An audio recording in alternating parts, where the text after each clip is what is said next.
And ladies and gentlemen, welcome back to Just Radio, the number one radio in the world. So the SGR contract is finally out, and now with the SGR contract out, a lot of things happened over the last 10 years that the Jubilee administration was there. They took a loan from China. The president, kept away the contract, and now the new cabinet secretary promised, after actually on his swearing, on his vetting parliament, he said he's gonna be releasing the contract. But just a week after being sworn in as the transport cabinet secretary, Kipchumba Murkomen made good of his promise to make the SGR contract public.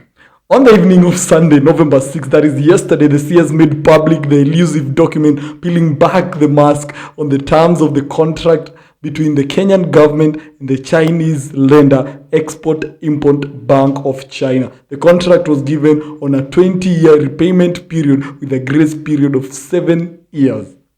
7 years meaning that we have what now we've already started. We are in 2 years into paying the loans, meaning that we had a window to adjust ourselves in the payment without garnering penalties. The contract also gave the contractor rights to import all its raw materials from China. They are taking care of their people, and that is, I think, some of the best things that as a government you can do to your people. So China gives us loans, and we have to get all things. So it's still their money going back to them. But while appearing at the parliamentary vetting, Murkomen had also argued that the 20-year-old repayment period was too short for the amount of loan taken. It was, I think, 600 plus billion shillings. But he advocated that the terms should be renegotiated to allow repayment window of at least 50 years. It needs us to, reduce the repayment period to up to 50 years. The contract also provides that any goods purchased using proceeds of the SGR will be sourced from China. Wow, these people, they know how to check on their people. And speaking during the vetting also, the committee of appointment newly sworn in vowed to release details of the mega infrastructural project that former President Uhuru Kenyatta's regime had closely guarded. And Kenyans have been pushing to know whether the Kenya Ports Authority was used to guarantee loans from the Chinese government. And we also don't know. Some people have gone through the contract. They say the Kenya Ports Authority was put as collateral, but we don't know.